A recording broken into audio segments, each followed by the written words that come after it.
Hello and welcome to today's LOL Esports Roundup. We're going to cover 3 player moves, the LPL and LCK games from this morning, and preview tomorrow's LPL, LCK, and LCS games. LCS games are going on right now. Hell, they might be over by the time this video gets uploaded, and those will be on tomorrow's video.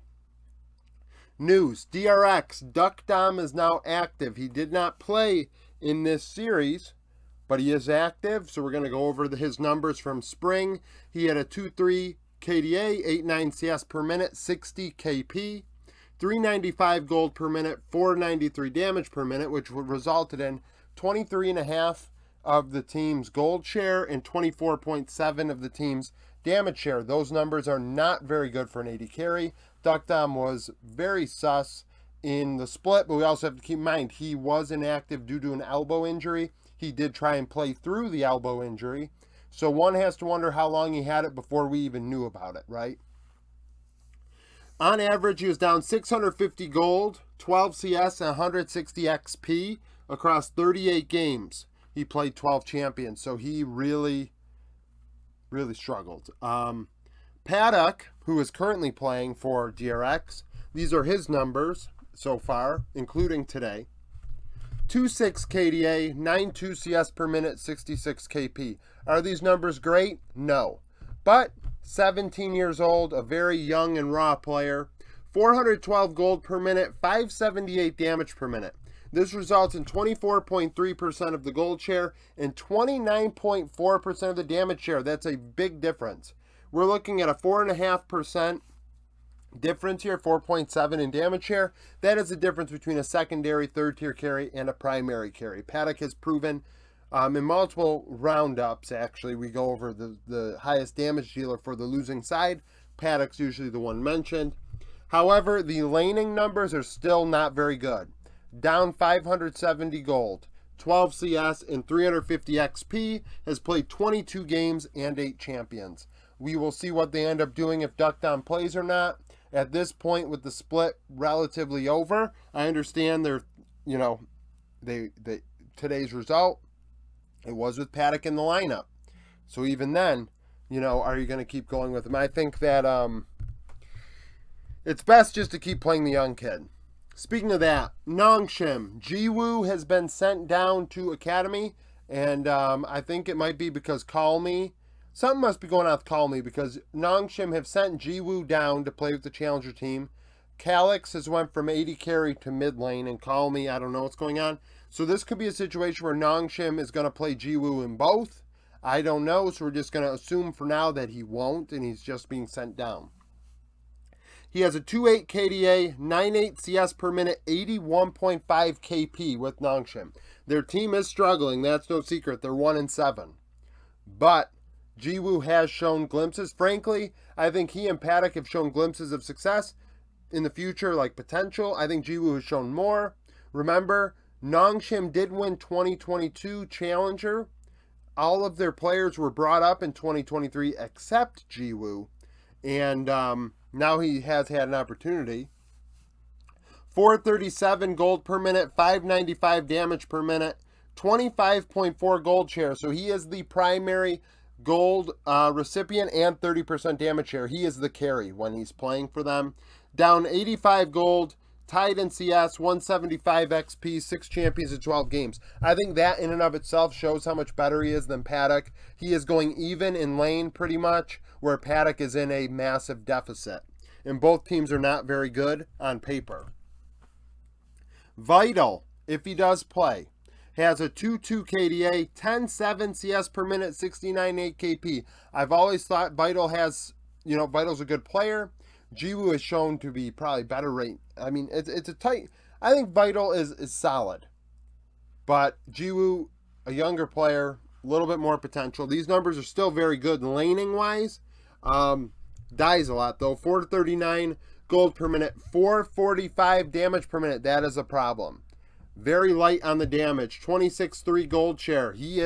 Those are Uzi-like numbers in just terms of how relied on he is from a Fed standpoint. 28 damage share, so it does show how much less damage the team had, that he still had primary damage numbers and such, 150 DPM less. Does do even in lane, down 45 gold, 7 CS up, down 5 XP. So relatively even, up a handful of CS, 4 champions and 7 games played in summer. T1. So I said in my prediction video, and I might have said in the roundup, I wasn't buying the Faker arm injury excuse until he was sat. Because in my opinion, T1 had built up enough championship points from spring, have a solid enough record in summer right now that they could bench Faker, give him a chance to recover if he needs to, and then still be relatively fine going into playoffs. Faker's played forever. He could come in off the bench and, probably do his job. They've benched him. He's inactive. I read that his x-rays and MRIs came out, inconclusive, I think. Like there was no damage there. I'm worried, arm injuries, carpal tunnel is a thing. We saw it take Uzi out for a while. Carpal tunnel, a quick Google search said 3 to 4 months, and then a whole year before your hand strength's back to 100%. At this point in Faker's career, one has to wonder if this is the beginning of the end, which is unfortunate, but at the same time, he has played a lot of games of League of Legends. Carpal tunnel happens. I have it. A lot of people have it. It wouldn't shock me. Let's put it that way. Now, unfortunately for T1, they had Bay in spring. Bay, formerly of PSG, if you've paid attention to LOL Esports for the last couple of years. I think he's played in the LCK a bit as well. He is not on the team anymore. So they have a 17-year-old that turned 17 this year. So he's a 2006 birth year. And he is playing. Now, he is not ready by any means. He's only played in 12 games in summer of Challenger, and frankly didn't play many in spring. So this is the toughest, we've been saying this and everybody knows it. Replacing Faker is going to be extremely tough for whoever does it. It's going to be a tall order. And for a 17-year-old to have to do it on T1, which has enough of the bullshit from the fan base to begin with, that frankly, all that BS that the fans do, honestly, shoot them to the moon, no oxygen, if you catch my drift. I don't think that what they do is acceptable in some points. And I hope this player is given a lot of leash, and I do not think the fan base is sane enough to do that, which is unfortunate. It really is. I think that anybody with their head screwed on properly could give this kid a pass for whatever happens here.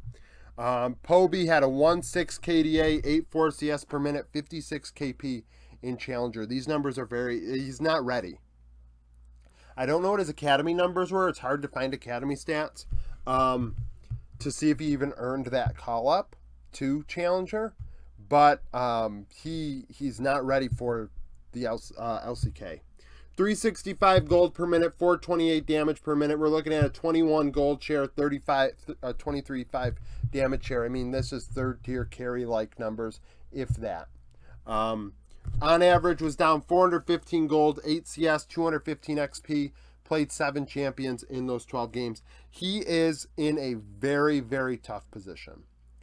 Somebody brought up in the Discord that Keria should have been moved to mid for now and put Bout in. I think Bout is their support. And I actually liked what Bout showed with HLE last year in the very limited time he played. But one has to wonder if they want to keep Guma and Keria together in hopes that they could carry if Poby plays like a very, facilitator-oriented champion. And I could see that angle. It's just, it's tough. It goes back to what I started off with. T1 have enough championship points so far and a decent enough record that Faker can take a break and figure out what's going on.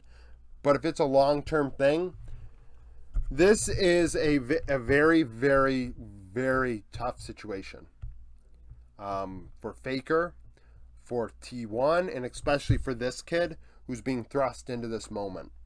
And it's gonna be a real deal here. So just 1 second. All right, we're back. I realized I hadn't watched the games yet. I did the news. I prepare the board before I watch the games to get the board part out of the way, and then it keeps it fresh in my mind when I do the video. And I realized after the T1 bit, I'm like, damn, I didn't even watch the games yet. So we've watched them now. FPX and JDG. JDG win 2-0. They're 11-1. FPX 4-9. Ruler was MVP. 19-2-5. 29% of damage. Kanavi 5-0-23. Zhao Lahu 4-7-5. 30% of damage in the loss. Very similar to the last time these two teams played. Zhao Lahu was the highest damage dealer into 369. He had some moments where he did fine in spring, but then unfortunately the rest of FPX didn't show up. In this case, Ruler and Missing really smoked LWX and Chow Chow. And not only that, Kanavi would just make matters worse by going bot lane. All of a sudden, Knight would appear bot lane, and Care and Hacker were nowhere to be found late on the rotations. And in the end, I mean, JDG are the better team, but FPX just allowed them to run them over. Game 2, early game was close, and then JDG out-team fought them in the, towards the end of the laning phase and then pull ahead. Because Ruler is very, very, very freaking good. Getting solo kills on Xayah and the like. We know how good Ruler is, right? So, this isn't a shocker. Every which way, JDG were better. Ultra Prime OMG. OMG win 2-0. Predictions, by the way, I went 4-1 today. So, OMG win 2-0. They're 10th in the power rankings, 8-3. Ultra Prime now 4-8. Abel was my MVP. Cream went 8-4-22, 29% of damage. Shanji 7-3-20. Forge 9-7-11, 31% of damage for Ultra Prime. So these numbers a bit deceiving.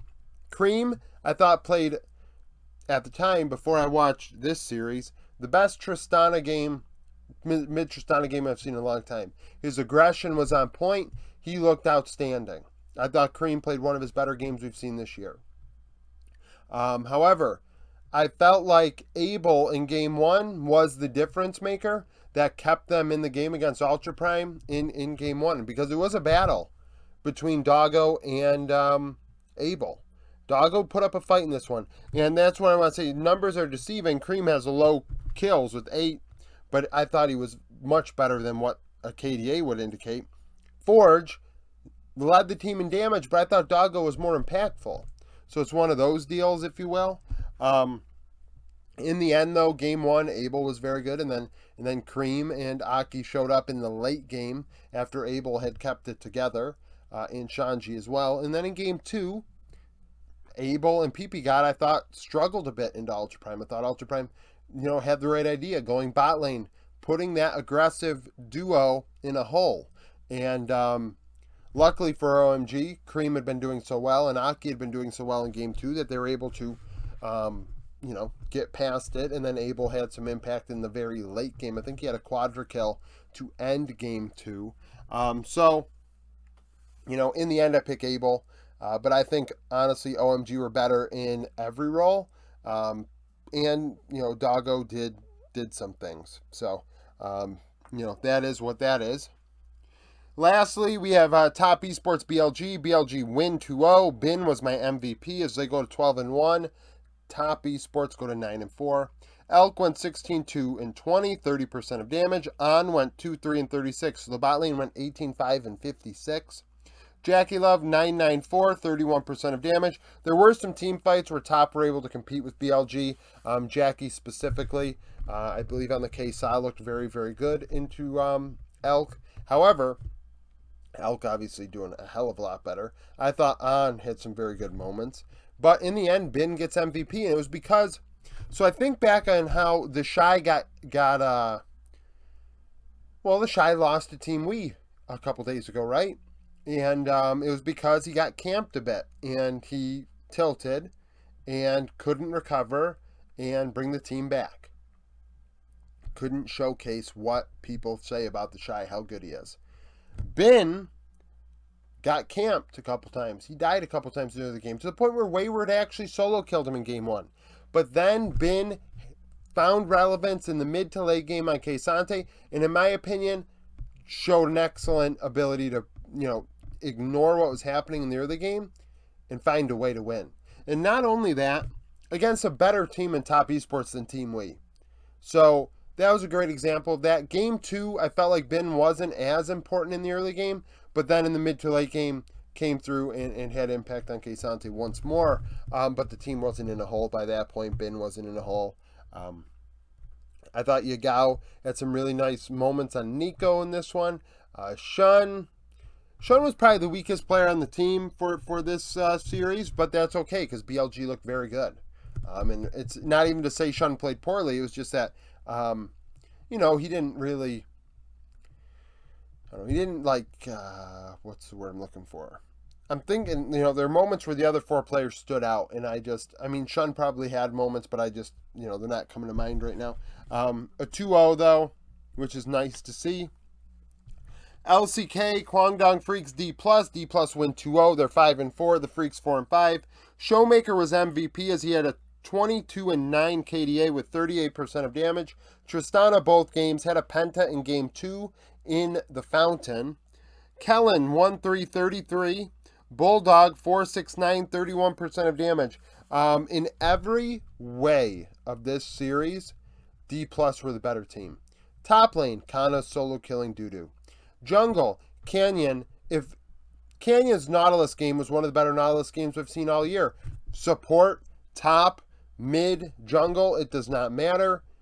Canyon's Nautilus was just on point. On point. It was a Nautilus game that would make anybody excited. Showmaker, Tristana, better than Creams today. He was aggressive in the right moments, dealing a ton of damage, over 1,000 DPM. And even the penta in the Fountain, as in, players are in the Fountain, so they're regaining health, and he's getting a penta. They didn't hand it over to him, which is good. Young J did spawn with, a couple seconds before they took the Nexus, and Showmaker was able to finish it off. Bot lane, Deft and Kellen got after Taeyun and June. Really, and I can't stress enough, even Bulldog, there were some moments in game 2 where Bulldog was okay on the Azir. He had some nice shuffles throughout the game, but then he also got killed by Showmaker when they tried to gank mid.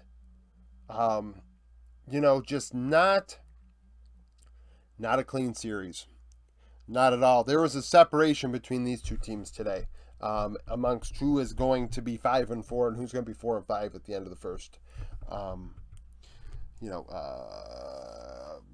First half of the split, first round robin. DRX T1. So, DRX win 2-0. Like we said, Poby was playing. Now, we're going to go over this. Rascal's MVP. Fate 11-0-11, 31% of damage in mid lane. Paddock 8-1-11. Zeus 1-9-3, 31% of damage in the loss. So, T1 decided in game 1, we'll put Poby on Jace. This is why I didn't watch this, because I said, if they put Poby on facilitators, maybe it'll be okay. No, let's put him on Jace. Let's give him the resources. Let's have owner and carry play around him. And Juhan and DRX say, let's let him get gold. He actually had more gold than Fate, which is why Fate's not MVP. Fate can do whatever he wants, dealing a ton of damage, nice KDA. He's against a kid that shouldn't be playing. Now, DRX decide we're going to go top lane, and we're going to knock Zeus out of this game. And they did. Similar to how we knocked out the Shy a couple days ago. We talked about Bin just now. Zeus was not able to find a way to win. Now, it was tough. I'm not going to lie. They really did go after him more efficiently than one could argue. Top Esports did into BLG. But Rascal looked so good on the Jax. Jax has been his best champion this year. When he's on Jax, hold your breath, because it more often than not has been really good. And despite going 3-6 this year, it's been an excellent champion for him. And then Rascal just carried. He just carried. in game 1. And in game 2, he got after it as well. Paddock on the Varus got after it. And then you say to yourself, well, Guma and Kyria, they need to show up. And they're putting Guma on Draven. Let's coin. I mean, I understand maybe you're coin flipping it because you're like, oh, you know, his Draven's so good. It's like, why are we coin flipping into Paddock and Barrel? Play a kill lane. Get ahead. Carry.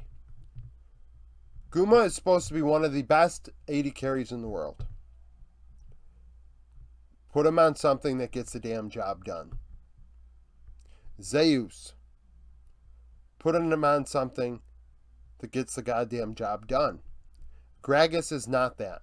Let's go Gragas Annie solo lanes. Why don't we put Zeus on the damn Jace? Isn't that his champion? Like, why are we putting Poby on Jace? I could have argued Jace top, Annie mid. Hell. That's more viable than putting Poby on the Jace or putting him on Gragas when Poby's Annie. Like, what are we doing? Like, what is Bangy doing? I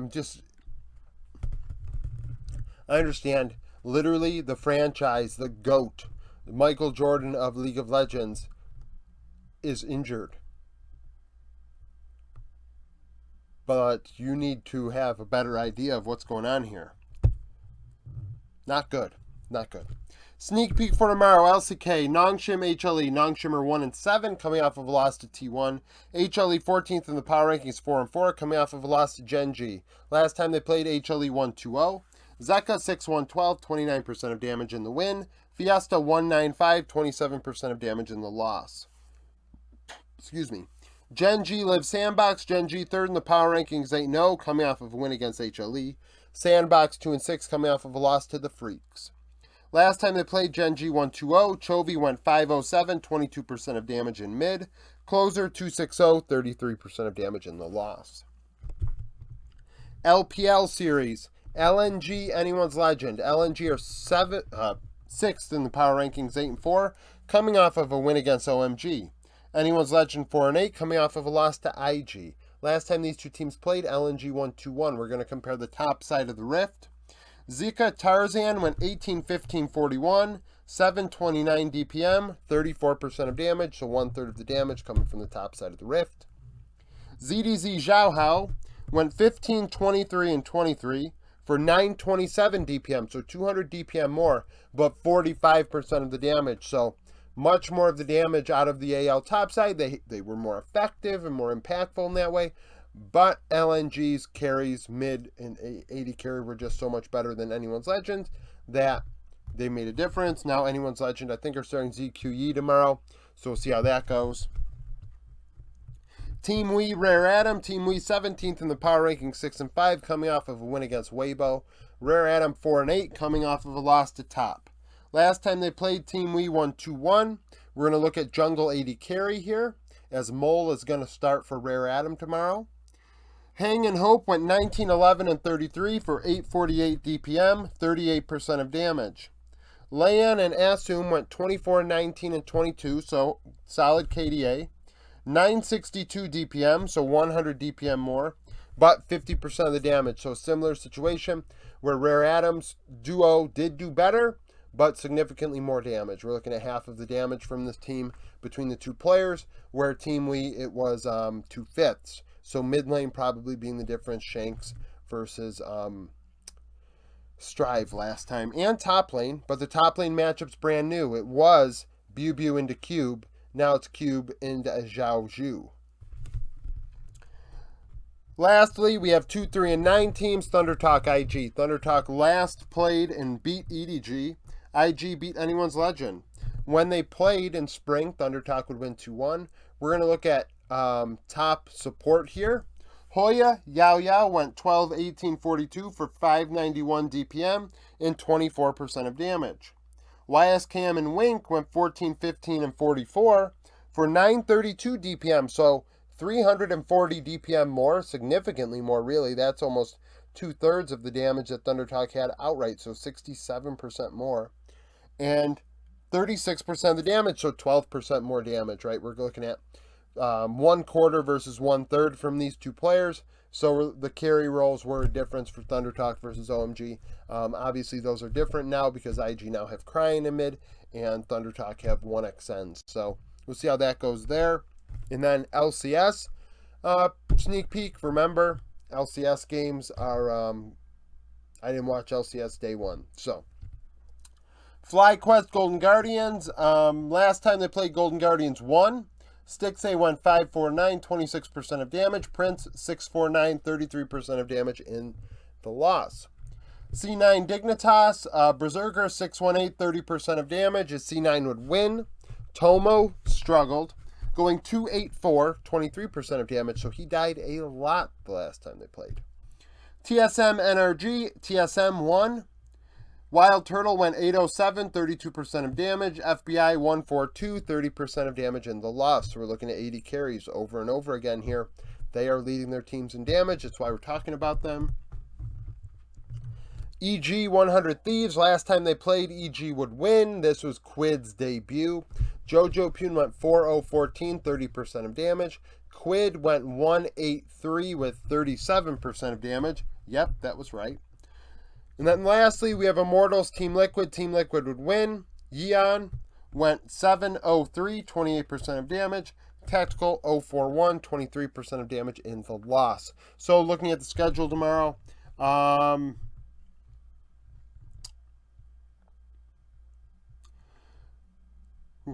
this is going to be a rough day.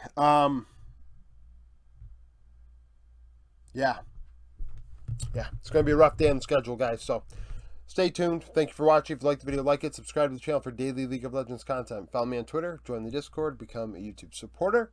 And I hope to see you again tomorrow.